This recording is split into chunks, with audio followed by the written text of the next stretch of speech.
I'm going to have a play with electric fields. So I've got the Variac multimeter and my high voltage probe, 15,000 volt neon sign transformer, a couple of diodes, my ones I made, and two 30,000 volt capacitors that came out of a power substation that's just up the road from me.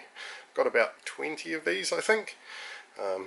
They're good for 50 Hertz, they're not really good for pulsing, so I'm going to try and treat them reasonably gently, even though I have a lot of them.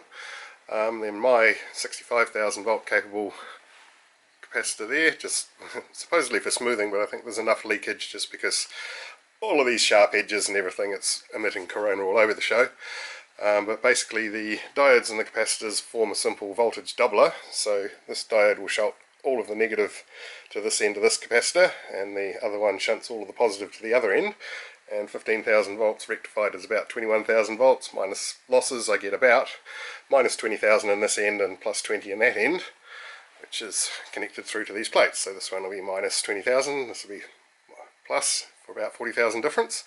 And this little bell I got from a art supply shop, suspended in the middle there, and I'm going to try and make a Franklin's bell.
This is a polystyrene ball, which is non-conductive obviously, and on the triboelectric series it tends towards a negative charge, so I would expect it to swing hopefully towards the positive side once I apply the voltage.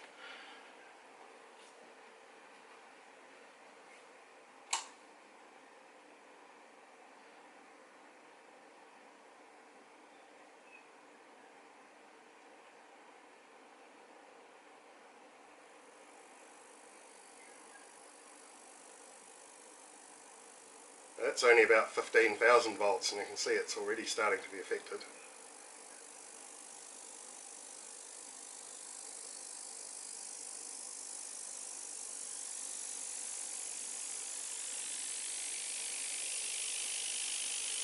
And there we go.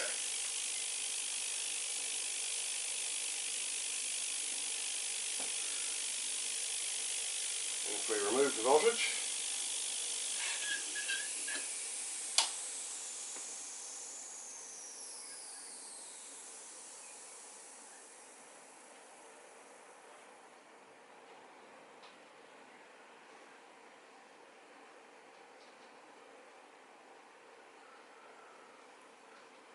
takes a little while for all the charge to drain away.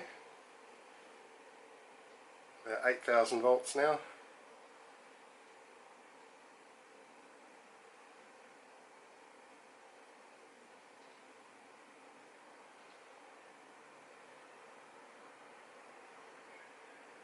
About 5,000.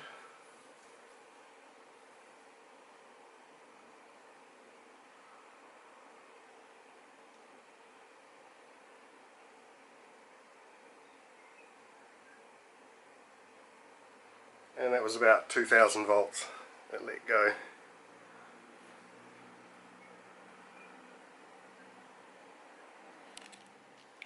And now a flame, which are ionised. I learned this on a Ben Krasnow video. So, if you're not subscribed, don't know who that is, you should give him a search. He's highly entertaining. What I'm going to try and do here is a flame triggered spark gap. So there's enough gap between these plates at the moment that it won't arc over on its own, but I'm hoping with the flattening out of the flame I might get something.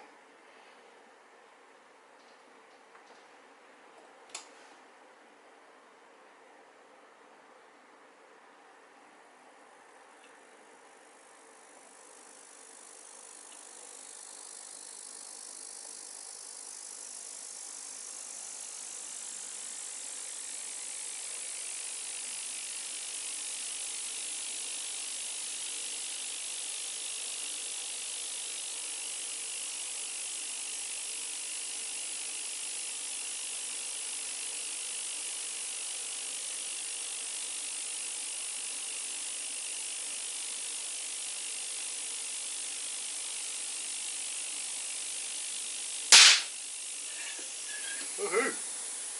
And it put the flame out.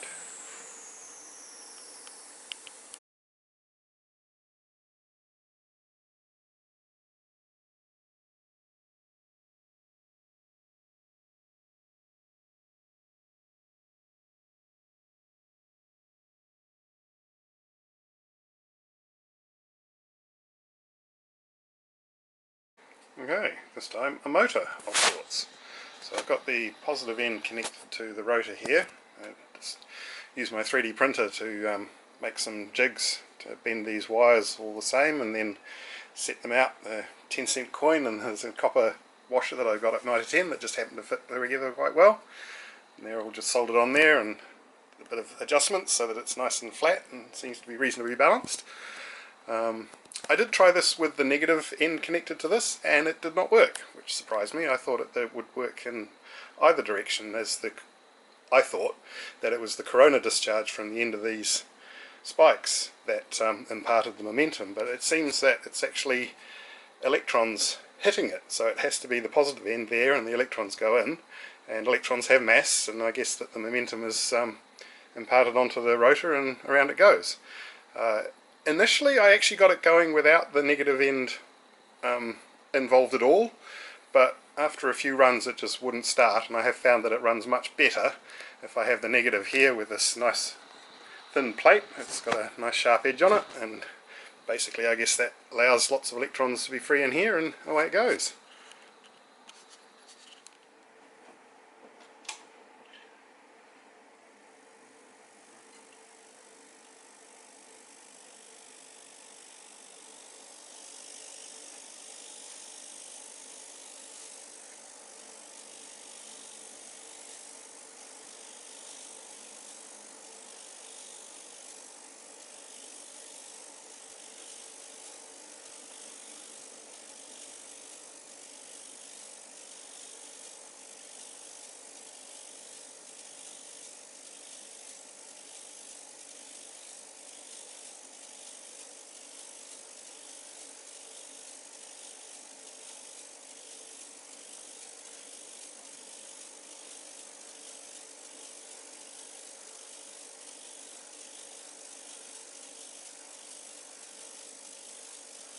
Still picking up speed.